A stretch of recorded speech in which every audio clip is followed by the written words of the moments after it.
Hello friends, finally मेरे dance shoot का second blog भी आ चुका है और आज मैं अपना ब्लॉग अपने घर से ही स्टार्ट कर रही हूँ। मैं फुल रेडी होकर अपना बैग और स्पीकर उठाकर शूट के लिए निकल गई हूँ। जैसे ही मैं स्कूटी पर बैठी अचानक मेरी गाड़ी का बैलेंस बिगड़ गया, लेकिन मैंने हमेशा की तरह अपनी गाड़ी संभाल ली और अपनी कजन को बाय बोलते हुए निकल गई। अभी मैं जा रही हूँ आरुषि और सुदेशना के घर, उनको पिकअप करने। सबसे पहले मैं पहुंच गई सुदेशना के घर। नीचे खड़े होकर मैं सुदेशना का वेट कर रही थी, तभी मैंने देखा सुदेशना नीचे उतर कर आ गई है। अब हम जा रहे थे आरुषि को पिक करने, लेकिन सामने से देखा कि आरुषि आ रही है। चलो कोई ना, अब हम साथ में निकल जाते हैं अपने डेस्टिनेशन के लिए। और अब हम पहुंच गए अपने डेस्टिनेशन पर और हमेशा की तरह आज भी हम सबसे पहले पहुंच गए। वहां पहुंचते ही मैंने सोचा चलो गर्मी बहुत है, पानी पी लेती हूँ, लेकिन जैसे ही मैंने बोतल निकाली, बोतल से पूरा पानी नीचे गिर गया। मुझे तो इस बात पर बिल्कुल हंसी नहीं आ रही थी, लेकिन सुदेशना और आरुषि खूब हंसने लगी।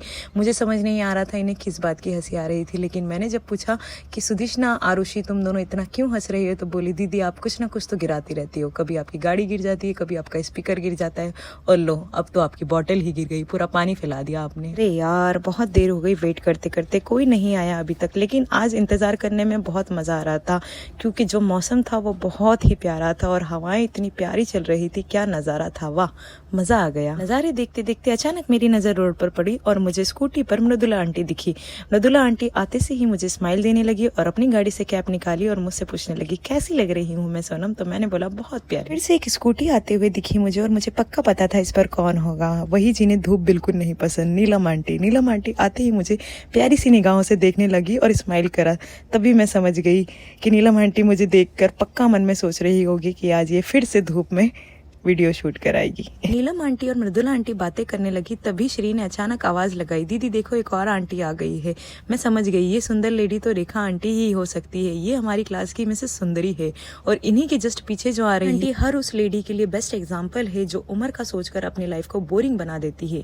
ये 50+ होने के बाद भी खुद को मेंटेन करके रखी है और इनका स्टेमिना लड़कियों को भी मात देता है। अब आ रही है अमिता आंटी। ये काफी बिजी रहती है अपने बिजनेस में, लेकिन फिर भी ये खुद के लिए टाइम निकालती है और डांस को एंजॉय करती है। इन सबको देखकर श्री और आरुषि को बहुत तेज हंसी आने लगी। जब मैंने पूछा क्या हुआ, तो श्री बोली सारी आंटीज अंकल लोगों की शर्ट पहनकर आई है, घर जाकर इनको पक्का डांट पड़ेगी। फिर मैंने कहा कि नहीं, ऐसा कुछ नहीं होगा, आंटी लोग जाते ही शर्ट वापस जैसे निकाला था वैसे रख देगी और अंकल को पता ही नहीं चलेगा कि कुछ हुआ भी था उनके कपड़ों में। और अब हम डांस शूट के लिए बिल्कुल रेडी है। आज हम करने वाले हैं गोविंदा के सॉन्ग्स पर डांस और ये लोग काफी एक्साइटेड है क्योंकि इनको मैंने पहली बार ये डांस स्टाइल सिखाया है। जब भी हम कोई नया डांस स्टाइल ट्राई करते हैं तो काफी डर लगता है। ये लोग भी थोड़ा डर रहे थे, लेकिन मैंने इनसे कहा चिल करो और बस एंजॉय करो, मजे करो। वीडियो शूट कर ही रहे थे कि अचानक बहुत तेज हवाएं चलने लगी। इतनी तेज की हवाओं के साथ साथ हमारे बाल तो उड़ ही रहे थे, लेकिन लग रहा था हमारी स्टेप्स भी हवाओं के साथ उड़ रही है।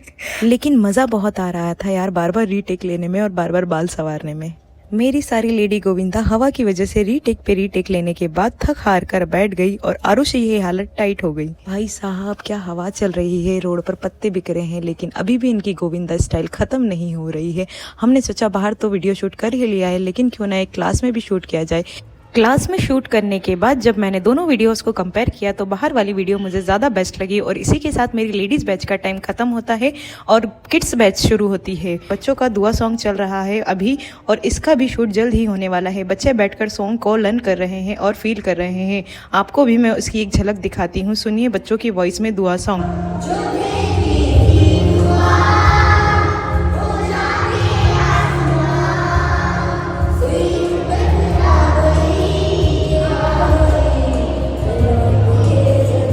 आई होप आपको बच्चों की वॉइस में दुआ सॉन्ग पसंद आया होगा। बच्चों की क्लास ओवर हो चुकी है। वैसे तो बच्चों की क्लास के बाद मेरी जुम्बा क्लास रहती है, लेकिन आज मैंने अपनी जुम्बा क्लास का हॉलीडे रखा है क्योंकि मुझे सुदेशना के साथ अपनी न्यू शॉर्ट्स वीडियो के लिए कोरियोग्राफी करना थी। मैंने शॉर्ट वीडियो के लिए जो सॉन्ग सिलेक्ट किया है वो है एक एक कली क्यों तारे बुने, क्यों माने कहा हम किस्मत।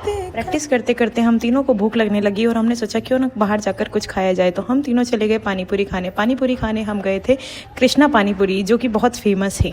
पानी पूरी खाते खाते मुझे यहाँ अपना दोस्त मिल गया मनीष और उसके साथ थी पूजा दी, लेकिन मैं उनका वीडियो शूट लेना भूल गई। सुदेशना और आरुषि को उनसे मिलकर बहुत खुशी हुई और बाद में भी वो उनकी बहुत तारीफ करने लगी। पानी पूरी खाने के बाद हम सब घर चले गए, लेकिन मुझे अभी भी लग रहा था कि मैंने कुछ मिस कर दिया और वो मिसिंग चीज़ ये थी कि मुझे मीठा खाना था। मुझे मीठा बहुत पसंद है, तो बस मैंने सोचा अब हम वापस जाते हैं और कुछ मीठा खा के आते हैं। लेकिन मैंने आरुषि और सुदेशना को घर छोड़ दिया था, तो अब मैंने सोचा मैं अपनी सिस्टर, प्रभु और बच्चों को लेकर कुछ मीठा खाने जाती हूँ। तो बस हम सब निकल पड़े और हमने अपनी अपनी पसंद की आइसक्रीम खाई। मैंने लस्सी खाई, श्रीखंड भी पैक कराया, मम्मी पापा के लिए भी मैंने आइसक्रीम पैक कराई। वैसे एक बात मैं आप सभी को बताना चाहूंगी, मुझे अकेले कहीं भी जाना पसंद नहीं आता है, मुझे अपने साथ कोई ना कोई चाहिए होता है। आई होप आपको मेरा सेकंड व्लॉग भी पसंद आया होगा।